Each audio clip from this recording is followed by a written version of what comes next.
Thank you for joining me today. Remember to cultivate a mindset that is biased towards taking action. No bitching, whining, or complaining. Here, our mantra is, real women don't bitch, we get shit done. See you next week as I continue to bring you what you need to keep your head in the game and beast your business. Don't forget to hit subscribe and leave us a 5-star review. Would you like a specific topic covered? Have a question you would like answered live? Then head on over to realwomendon'tbitchpodcast.com. Subscribe to my email list. Hit me up and I got you. Interested in being a guest speaker? You walk the walk? Then you can sign up on the website too. This is your number one advanced mental conditioning specialist for entrepreneurs, Mrs. Raw, Real, and Relentless. Signing out. Deuces. In order to implement successful business strategies. This show has been created for the woman who is not excuse-driven and needs help building a profitable business. I will be interviewing women from various fields who are willing to break the silence on the struggles that specifically affect female entrepreneurs. Welcome to a show where I and guest speakers from time to time share our methods that help us boost our business no matter what is going on in our lives. Whether you are an online or brick and mortar business owner, this show is for you. We will hit every angle, personal, professional, and spiritual. Why? Because on any given day, you get hit with shit from a scenario involving one, more, or perhaps all of the above. It all impacts you and your mindset towards your business. I have made it my personal mission to provide a space where we dive deep into the BS we face on a day-to-day basis. Okay, you guys, we are back and you're going to have to excuse me and Imani. We've been having fun. We've been having pre-recording fun, like giggle juice fun. Because you know what? I think it's because we need to unwind and relax and get ready for this topic because it's juicy, intense if you don't come in it with an open mind. What in the hell am I talking about? You guys like, she just started talking. Okay. See, this is what I'm saying. I got to slow down. For those of you that have not been keeping up, me and Imani Aieshah, the marriage coach, have been doing a marriage series called Real Talk for Wife-preneurs. And we've been talking about the tough stuff, getting down and dirty and getting real about it. And just to kind of give you the scoopy scoop, if this is your first episode, let me give you the titles of episode 1, or I should say part 1, because it's not episode 1, but part 1 and part 2. Part 1 is called How to Rethink Your Time in Your Biz and Your Bedroom. So we were discussing how to find harmony between biz time and boo time. The second one was how to get the support you crave as you go hard for your dream. We were discussing how to really communicate and request support in a way that lands. We're getting a lot more sensitive today. Okay, we're getting in a little harder. We're digging a little deeper. And like I said, that may be the reason why we have to like kind of fan ourselves and get ourselves ready for action. Yes. So the third episode or segment rather is, let me re-say that because I can always clip and edit. For you YouTube watchers, you're just going to get it just like this. But the third section will be standing naked in front of the mirror for your marriage. Figuratively, of course, where we will be discussing how emotionally grueling entrepreneurship can be and using it as a point of intimacy in your marriage. So now that I've gotten through rambling, and I think that I'm actually in my podcast zone, guest, friend, all of that stuff, Imani, say hi to the people. Hey, people. Hi, ladies. How are you? I'm so glad to be back. I always cut up. I always have a good time on and offline with this woman. So this woman right here, I'm sure you already know. But yeah, I'm just happy to be here. Thank you so much again for having me for part 3 of the series. I'm ready. Yeah. I mean, honestly, I was so excited, about you doing this with me because Me and you have had this conversation before. We're fortunate because we're doing our business and our husbands are like, and you better, they're like, and if you do something else, you out of your mind.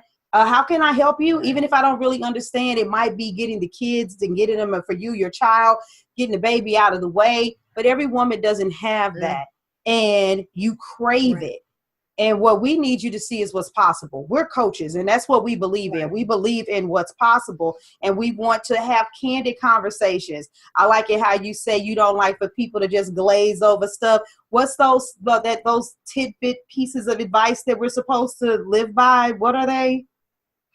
Yeah, those platitudes that, don't go to bed angry, communication is key. Y'all know, ladies, put some, don't let the sun go down on your wrath, and right, all of that. A happy wife is a happy life. But they mean if your husband's angry, I'm telling you, it's not too great for you. And if he's hangry because you don't cook no more, so it sounds great, but it really does, but it doesn't work. And until we get down to the core of things, that's what we're about, then we don't get to see results. So you titled this segment, Standing Naked in Front of the Mirror for Your Marriage, figuratively, of course. Just start talking about what made you pick this of all things. Just you shoot from the hip first on this. I did. And it's one of the phrases that I like to use, because when you think about standing naked in front of the mirror specifically, right? If you can't see yourself, you might be like, okay, I'm naked, whatever, turn the lights off, whatever, but when you think about that image of standing naked in front of the mirror, it's really a very vulnerable place. You have to see everything. You're looking at look at these, look what happened over here, this little piece that's sticking out that I'm used to, and this stuff over here, and the thighs that used to not look like cottage cheesy in this place. And, maybe I should have a little more in this place. But it's one of those things that it's difficult to do even physically, sometimes to just kind of look at yourself there and say, this is what it is. This is what's real. And to be able to be vulnerable with yourself. But here's the reality. And I'm looking at it from the physical standpoint, right? So if you married, everybody's grown. If you can't stand in front of the mirror and look at yourself and feel confident and feel good and kind of know your body and know the curves and feel comfortable in your skin, then even physically, what are you doing when you're standing naked in front of your husband? What are you thinking? What's going on in your head? How are you actually connecting with somebody you haven't even been able to connect with yourself yet? And so I just think it's a really powerful and really layered image if you think about it just from the physical standpoint. We didn't even talk about all of the figurative stuff, but the literal aspect of being able to do that. And that's really where it came from. I think that's just a really dope image. And it brings up a lot of stuff, That is dope. And the reality of it is there are so many women that have already painted a picture in their relationships because they have that post-baby body, because they have that post-teenage body, or that I went to the club every weekend and danced for 4 or 5 hours, so it was super tight body.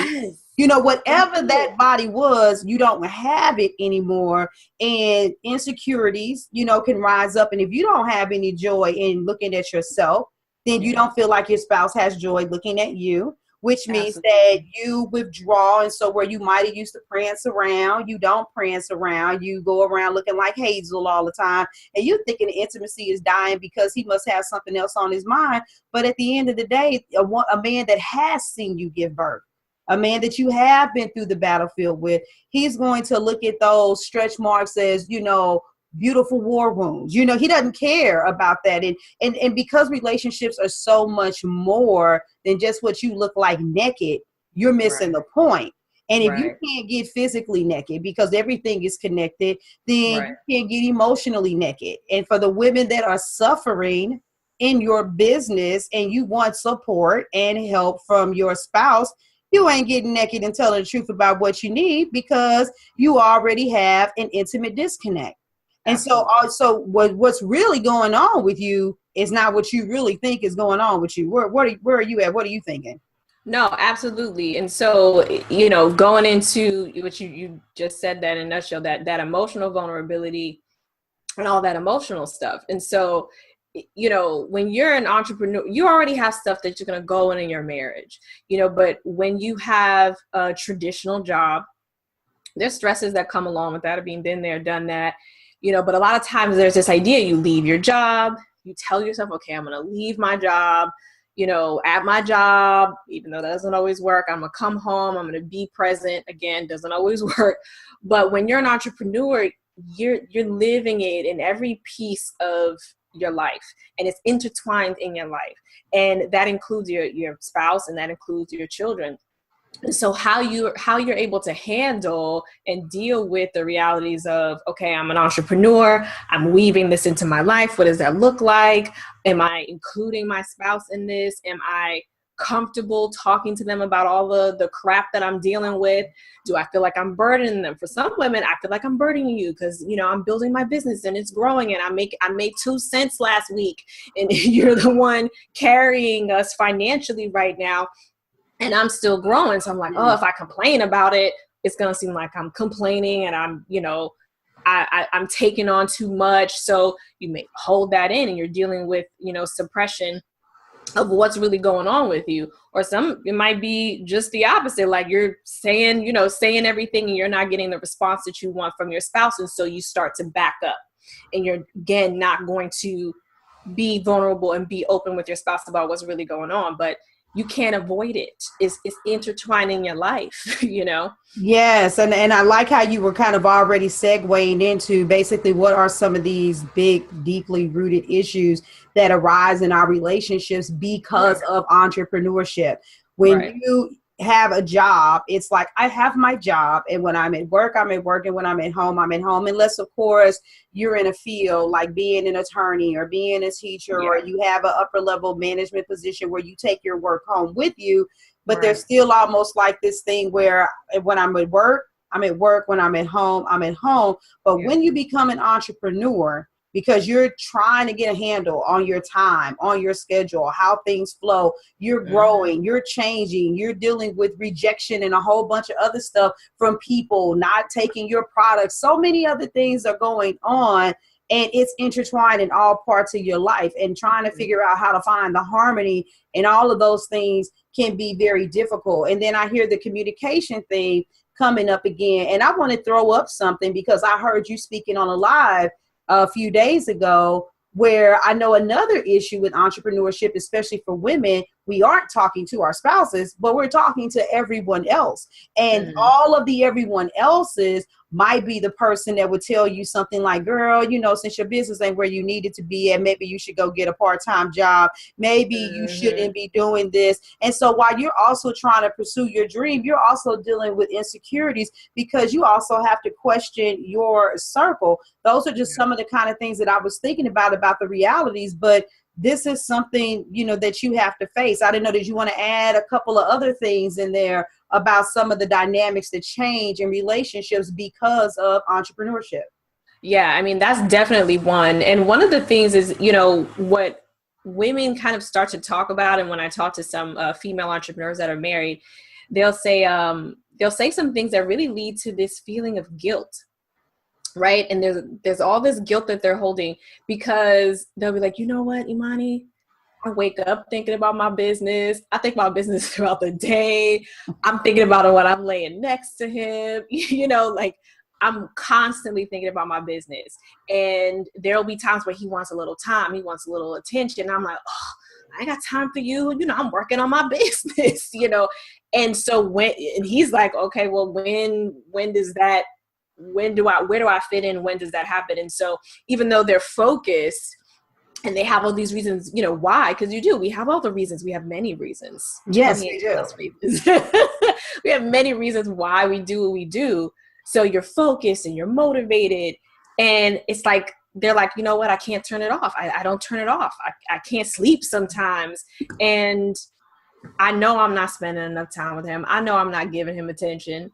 And though they're still moving with their business, there's senses of guilt that they're holding on to.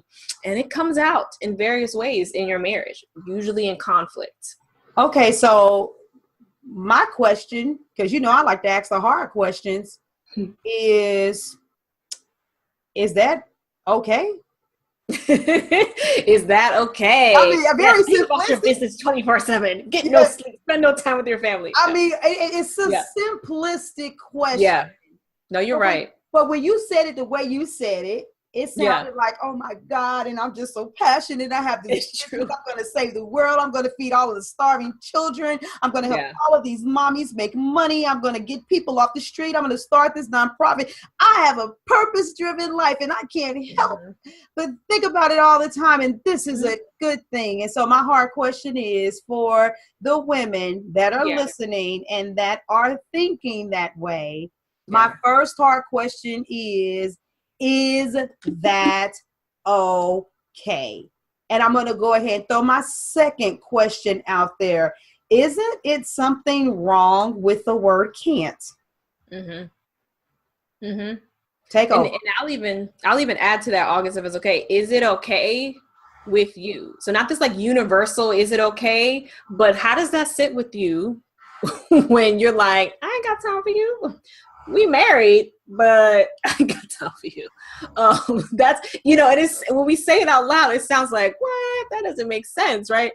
But when you're going through it for real, that's something that happens where it's like, look, if I'm trying to build and beast my business, and, that's what we talk about here, then, I got to be thinking about it all of the time. I've got to be handling stuff with it all the time. And instead, we talked about in earlier in the series that you kind of find these pockets to handle your time for your spouse. But in terms of the vulnerability part of it, right? We're talking about standing naked in front of the mirror. How much have you expressed to your partner, you know what? This is my purpose driven, self. And I know I'm going to say two words that make people very uncomfortable.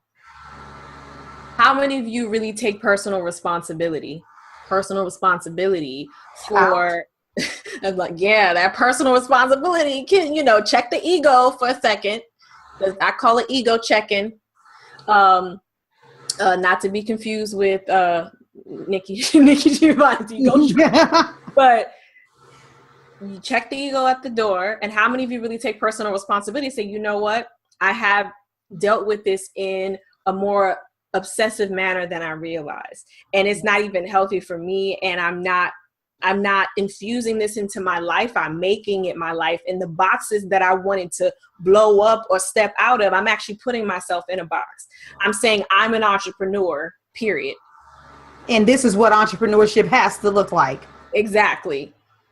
No, I love that. And so here's the thing. But you know me, I'm 100%. I'm 1,000%. 1,000%.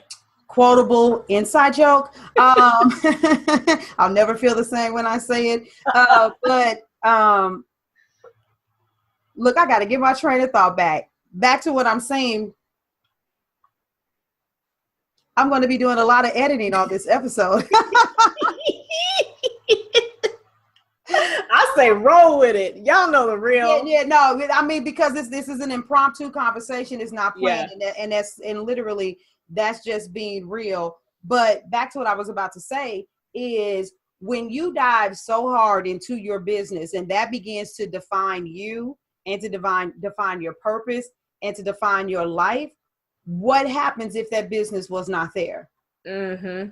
And so what you're really saying is my business is a way to overshadow issues that were existing long before I had a business, but I can use the business as a camouflage, a facade, as a masquerade to avoid things that were already bothering me, because you didn't just start feeling like you didn't have support, or you weren't getting attention, or you weren't being heard. It's like when you have that level of an attitude, part of it, a lot of times, this is not the only scenario, is, oh, okay, that's okay.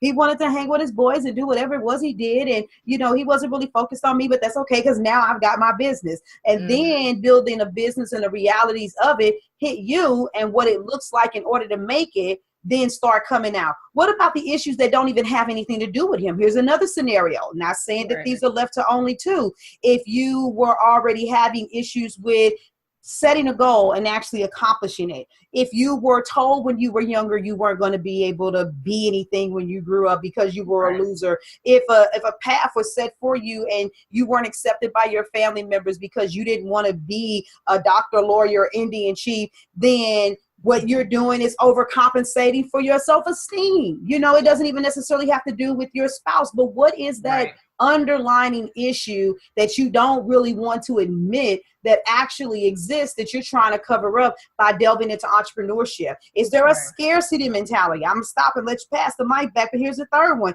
Maybe there's a scarcity mentality because you're like, okay, I don't really want to be all in my business. I do feel bad that I'm not paying attention to my spouse, but I'm also afraid because if I don't get this money, then things aren't going to work out right. And so you're overworking yourself trying to make something happen instead of making it happen, if that makes any sense. Yeah. And I'm glad you brought up, because we talked in the beginning with the analogy, I'm glad you brought up the issues that you deal with as a woman, as a wife, you know, mother, as just you as an individual, because like we said in the beginning, you have to stand naked in front of the mirror first yourself, and you have to deal with your stuff and how you're going to handle your stuff, because your spouse is not going to be able to carry your stuff without you being the one to say, okay, I'm going to unpack this and I'm going to deal with it. Mm-hmm. And so like you said, you're trying to mask it. You're putting on those Spanx. Nothing wrong with the Spanx. Okay. I'm not mad at you, but take them off. Right. But can you feel comfortable when you take them off and look in the mirror? You know what I mean? Can you say, okay, you know what? I'm going to leave that alone, because you're very right. Those things seep into the relationship, and you got into it so that you can be partners in this. So why not let your husband, your spouse, be your partner? You're blocking that if you're holding stuff back, holding stuff in, not dealing with your stuff, putting your stuff on them in any way, or using your business like a front, like you said, because any kind of obsessive behavior has to be looked at, right? You have to say, okay, I'm really clinging on tight to this, and you have your reasons, but you can't leave, people behind. There's no pause button. You can't leave your husband and your family in the lurch because of it. There has to be a conversation. There has to be that communication. Go ahead. I see you. I'm sitting here and I'm just thinking to myself, number one, for everybody that's listening, unfortunately, finding out what that thing is, that's not your skill set.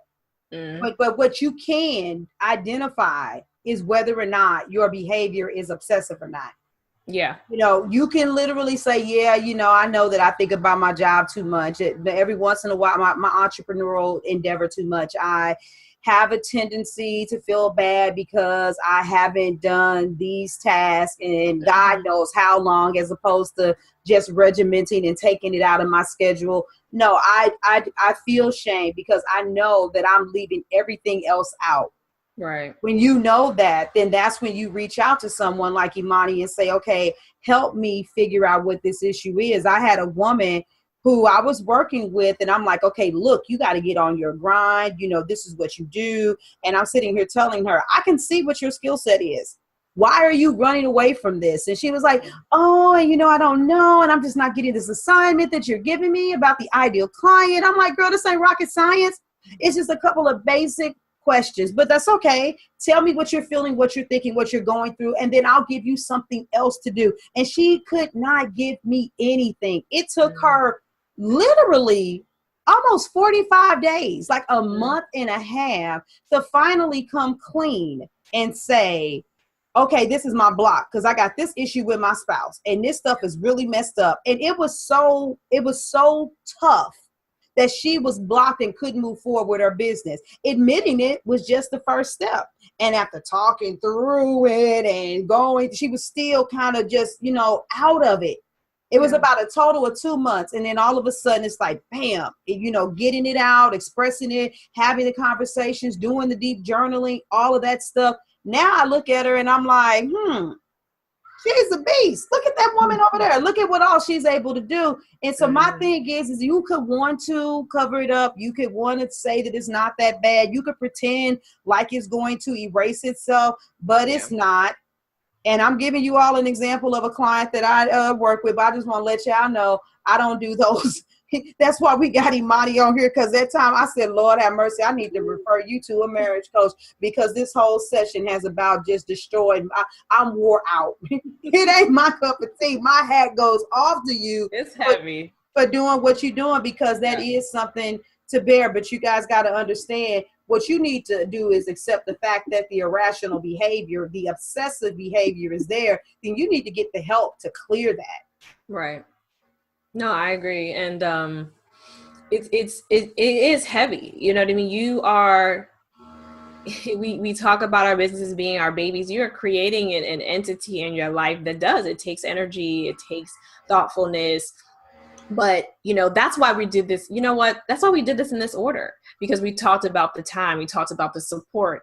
There was reason for that, right? So when you listen to part one, you listen to part two, and you start to realize how those pieces fit together. Once you get to this part, now is the part where you have a whole lot of opportunity to really bring your spouse into the fold, because you wouldn't do anything grueling without saying, okay, I need some support in this. I need my partner in this, because this is some stuff. Yes. And entrepreneurship shows you a lot about yourself. We talk about this a lot, August. It has changed me as a person. Me too. You know, I didn't know what I could deal with, you know what I mean? Through the tears and everything, you know, what I was capable of. Yeah. And it tests you. And so, you know, you need, it's okay to say you need your spouse. You know what I mean? And ooh, I like the way you said it. Can you say it again in that tone? Let them hear you. You said in that tone. Now, no, can I repeat it? But no, it is. It's okay to let your spouse know you need them. It's okay to need your spouse. It really is. And I think as women who are beasting our businesses, who are doing our thing, sometimes there can be some resistance there. Like, no, I got this. I can do this, you know. And I'll even say a personal story. There are times when I got all the balls juggling in the air. I have to make, you know, certain decisions, and my husband will say, like, "Are you doing too much?" And I'll find myself be like, "No, I'm not doing. You know, get it real. I'm not doing too much." You know, just feeling like an instant of defense. Like, it's not too much. I got this. I can handle it. And it's like, you know what? Actually, if you would do this would actually be really helpful. And it's not a sign of weakness for me. It's a sign of working with him and not bumping up against him, you know. Absolutely. Because he's seeing something in me like, you forgot to turn the dryer on. I thought the clothes were dry and they're still wet in there. They actually mildewed. It's been a few days. Yeah, like, you know, what happened with that? So you know, and this is a very true story. It's like I will forget to turn the dryer on or the dishwasher, you know, and he'd be like, you okay? You know, so it's his way of checking in on me. And sometimes the impulse is to be more defensive. And then you get into this whole trial mode where people are like, Exhibit A, see, you did this, and Exhibit B, remember that time 5 months ago? And it's like, that's real talk, though. And it's, at the end of the day, trial mode isn't good for anybody. And so when you find yourself getting in defense mode, you have to ask yourself where that's coming from. And for me, it was, does it make me seem like I'm not handling my stuff? Does it make me seem weaker? Damn. Those are the truths you need to reveal about yourself. And that's why we talked about personal responsibility, and we talked about looking in the mirror, because for me, the mirror, I'm looking back at myself to say, I don't want to seem weak, and that's where it's coming from. And so when I start defending myself to him, I'm trying to convince myself. It's not even about him in that moment. Absolutely. So what I need to share with him is that part, not the defensive part, that surface level crap, but what's underneath that of, you know what, I just felt like maybe it would make me seem weaker if I said I couldn't handle this. And that's the conversation that we have. And that's the conversation a lot of you aren't having with your husbands. You're having the, no, I got this. Oh, you don't think I got this? What you trying to say? You know, and that's not going to go anywhere. Another truth that is not being revealed, that's not totally being expressed. But I love that, because I'm really big on mirror mentality, taking the time out to say, wait a minute, what does this say about me? What does that reveal about me emotionally? What does that reveal about me spiritually? And it could come from upbringing. There are so many reasons why you could feel the way that you do, but instead of trying to figure out the why, let's get to step one and say, yeah, you know what? I have doubt. I feel a little bit of a pride, revving up, whatever it is that's coming out of you. So let me ask you another question then. Here we are, we're saying that here go these underlying issues. Okay, but at the end of the day, entrepreneurship is not going to destroy your marriage. That's not what it's for. It's actually an amazing opportunity to make your marriage stronger, to make it better. When you're talking to the people that are listening, with all of these things that come up, what kind of positive opportunities do they provide to actually strengthen the marriage? Right. And yeah, and I know you're asking me that, but definitely if you're watching this on YouTube or you're on the website, leave your comments on that, thinking about that. I would like to end my sessions with appreciation. What do you appreciate about yourself? What do you appreciate about your spouse? Takeaways, so that you're ending on that note where like, haha, there's hope, because it's kind of heavy. But when we think about what we've done, so far in this series, you have the ability that a lot of people don't have, that society doesn't give a lot of people who have traditional jobs, is that sense of flexibility, that sense of creating and molding things and changing and adjusting. And it's kind of, molding the clay that never truly dries. You're constantly able to shift that.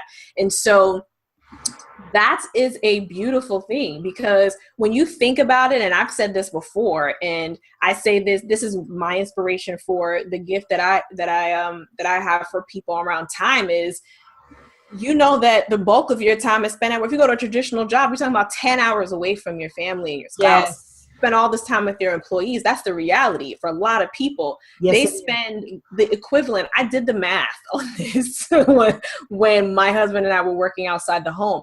We had spent our equivalent of 1 week together in a month. Wow. 1 week. The hour equivalent of wakeful hours of 1 week in a month's time.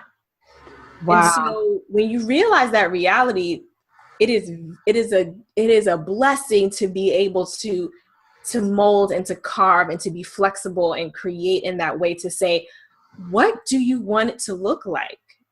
And I'm not going to say it's not going to be difficult and it's not going to be tears. I'd be lying, in terms of entrepreneurship.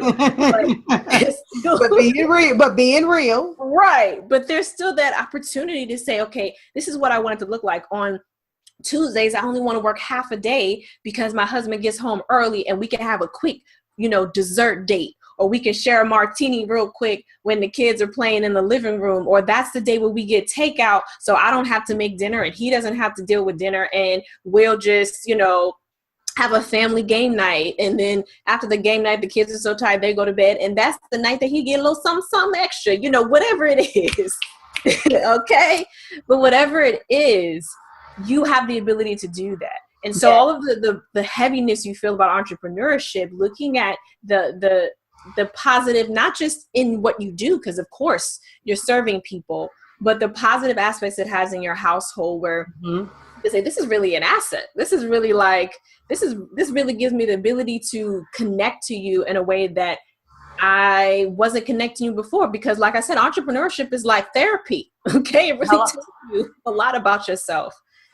So you can connect with your spouse and share the vulnerabilities, share what's going on with you, be honest about what's happening, invite them in any way, because it's an invitation, right? Invite them to be a part of this with you in a way that's comfortable for both of you, and mold your life and your lifestyle in the way that you want it to look.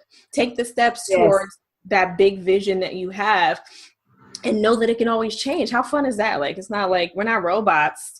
So you have that chance to just switch it up, to change it up.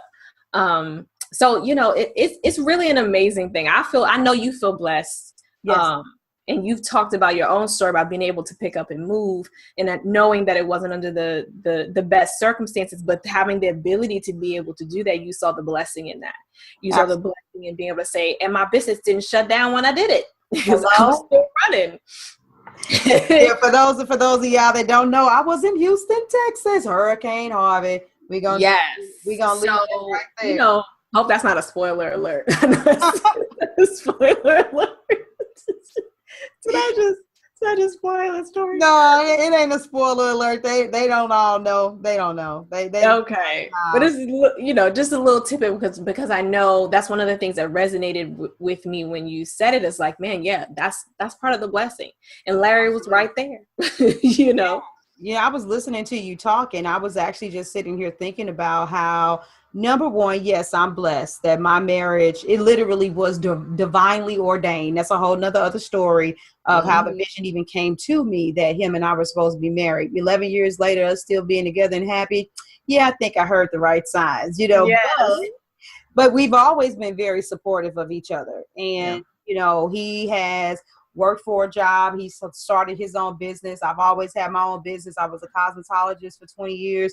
You know, even when I designed jewelry, he was there. But I can honestly tell you this deep dive into building my coaching practice has strengthened our marriage so much more because what it has required for me to advance to the level that I have required him to shift and say, okay, now I have to begin to pull away from the employee arena and even from working for myself as an independent contractor, because I see a vision for your business that is much greater.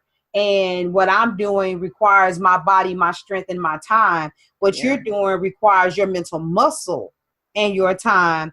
Sounds like a better deal to me. And that means that as a man, he has to say, okay, I'm slowing down and putting you in the position to be the breadwinner, and I'm working with/for you. Yeah. And it isn't as hard as you guys think. Was it always comfortable? No, because I got a man's man, you know, like change your brakes, you know, take your radiator out, paint your walls, dig up a trench and do your landscaping, you know, do your air ducts. Like what do you need done? You know, a lot of money has been saved, especially when we were homeowners. Yes.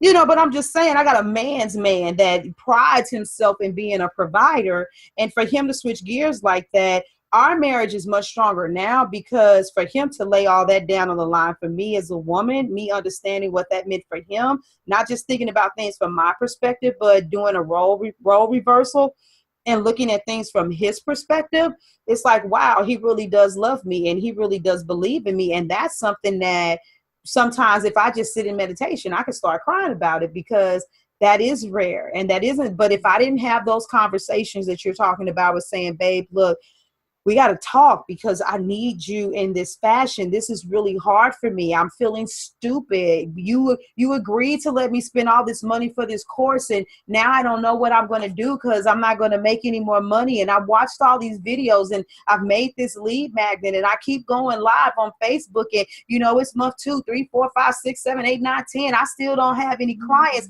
You know, everybody's battle is not this hard, but the battles of entrepreneurship are very hard. But because I was transparent, because I was saying to him the things that you're saying that we're supposed to say, this is how I feel, this is what I'm going through, he discovered another side of him as a man that was able to step up and say, okay, baby, I got you. Whatever I got to do to take this off of you. And so now I got a whole nother level of a grind. I'm like, I got to grind this out, baby, because I need to pay my husband more money. For me, you know, I hear that. You know, we got to send them the electronic transfers, make them bigger, you know, so it's not like it, you know, wife ain't giving an allowance. My husband literally works with me. That's what it graduated to. And so there's so much potential. Everybody's story isn't going to look like that. But that was one of the bonus. That was an asset that came out of entrepreneurship for me. The level of support increase the intimacy. And you know what? If it ain't an actual client call, an appointment to be with somebody, dude, I wish you would look at me with them slanted eyes. Okay, break, cut off the computer. The kids is watching TV. We run it. I will stop. Ladies, I will stop doing what I'm doing. And then when we get done and I come back, I'll be like, you know what? I think I can write this email now. Yeah. Relax. You're feeling good, you know? Feel pretty damn good. I got this. That's where you want to be. Get your back crack real quick. You'll be good. You'll come back with a pep in your step, you know. That's true. Oh man, no, I love it. It's true. And I'm glad you said this. Sometimes it wasn't always comfortable because people feel like that's how it's supposed to be. But even when you were working a job and you were going through the training, it wasn't comfortable till it was comfortable, you know? So right. There's such an adjustment and such a change. But if you have this is August right here. If you have the right mindset, you know, if you're coming into the right mindset that you can persevere through those uncomfortable parts just as much as you can in your business when it gets uncomfortable. You don't say, oh, you know, I'm just going to put that on the shelf and let it collect dust. So don't put your spouse on the shelf either, you know? Absolutely. Now, talk to them. What kind of advice do you have for them? If as a matter of fact, I know that I'm watching, you know, I try to be a time fanatic, but when the conversations are juicy, I don't be wanting to cut them too short, but talk to them. I don't know if there's a specific set of levels of advice you want to give right now. Is there something that you want them to actually do that they need to go to the website to get? Because what do we do to get them to the point where they're comfortable being this vulnerable, getting naked about what's really going on with them so that they can experience the kind of bliss that you and I have been talking about? Ain't that the truth? You know, and I think when you talk about intimacy, I will say this, and I've said this before in various ways, that intimacy is not something that happens to you in your marriage. It's something that your marriage is. So if you want an intimate marriage, right, that all the facets of your marriage are there for the purpose of connection, then you cannot shelve off a part of your life away from your spouse. Yes. You have to, you know, what we've been talking about, but that's just like the kind of bigger why, is because if what you want is to have an intimate marriage, then you can't keep doing it that way. You have to stand naked in front of the mirror. You have to get vulnerable with you and your stuff. You have to take some personal responsibility. You have to check your ego at the door, and you have to have conversations that may be a little uncomfortable with your spouse, but they have to be real. Because if they're real, you're gonna be all right. You know, you're gonna get through it. So in other words, you can't desire intimacy without being intimate. Ladies, is that what you're doing? Are you looking at your husband and being like, I wish that we could be connected, but you're disconnected? I mean, like, really just think about that. Yeah. And so, no, those are wise words. Ladies, be vulnerable. Don't hide the most intimate things that you have. You're going to have to set the pride aside. You're going to have to check your ego at the door. You're going to have to take the PR word, personal responsibility, that right there, that needs to just be one word: personal responsibility. Just put it in the You're gonna have to do all of those things. Those are firm words of wisdom. So what do you have for the people that are listening to how do they connect with you? Where do we go from here after this segment? I know we have one more going, but some people might be like, I need me some Imani Aieshah right now. You know, I actually have an online workshop that I did specifically around sparking up your marriage and intimacy. And so I'm going to give you the link for that. For those of you who are really serious about that, you want to get started and you want more guidance with that, I'll give you the link so you can get that. But I want you, if you want to talk to me, if you're like, I need that person, then let's get on the phone and let's talk about what that would look like. And I can see kind of what's underneath. We can talk about it and get clarity, and then we'll talk about what it looks like to move forward with what it is that you want. Absolutely. And we know that this is going to be an episode that'll stand the test of time. Just want to let some of you guys know that this is being recorded in 2017. Yes. It's subject to availability because we don't want you to ever think that we have something going on and then we are not women of our words. And as our businesses continue to expand, just please also respect that. But nevertheless, still reach out to her via the website. For those of you that haven't been to the website yet, I don't know which platform you're listening through. We are at realwomen.don't bitch podcast.com. Go over there. Maybe these episodes have, because it's just, we're not brushing over anything, but we can't address as much right away. Maybe you have a question.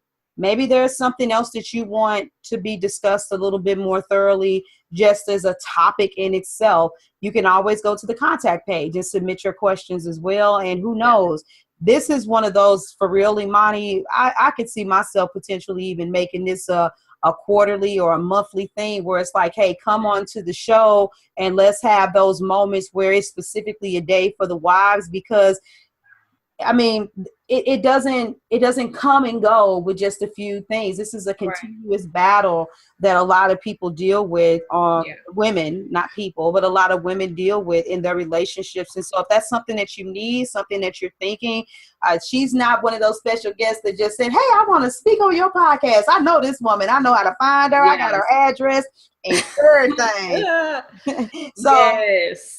So let us know that too. You say what? I said, don't let this be a wham, bam, thank you, ma'am type of situation, No, we're here to serve, and we want to know what it is that you want and how we can serve you the best. So you want to give them some last words or any piece of wisdom or a little closing statement before we get out of here? I don't want to overwhelm you, ladies. I know we talked about a lot today. So, I feel like I just want you to really marinate on it. Don't you gloss over anything today. Let it marinate. Listen to it a few times. Jot some things down, journal about it if that's your thing, but definitely don't gloss over it, because you know what you want. So go after what you want. Go after what you want. Don't y'all like how she got that little sultry voice that comes in from time to time? Tell your husband what you need. Go for what you want. So on that note, I'm going to leave you ladies there. Yes, journal, get it all out. But guess what? This is the third segment. We have one more, and we're going to talk about working your biz at home, but don't make your home a business. So we're going to take this a step deeper next week. Chime back in. It's been a pleasure with you guys. Thanks again for coming back, Imani. Bye. Bye. Thank you for joining me today. Remember to cultivate a mindset that is biased towards taking action. No bitching, whining, or complaining. Here, our mantra is, real women don't bitch, we get shit done. See you next week as I continue to bring you what you need to keep your head in the game and beast your business. Don't forget to hit subscribe and leave us a 5-star review. Would you like a specific topic covered? Have a question you would like answered live? Then head on over to realwomen.don't bitch podcast.com. Subscribe to my email list, hit me up, and I got you. Interested in being a guest speaker? You walk the walk? Then you can sign up on the website too. This is your #1 advanced mental conditioning specialist for entrepreneurs, Mrs. Raw, Real, and Relentless, signing out. Deuces!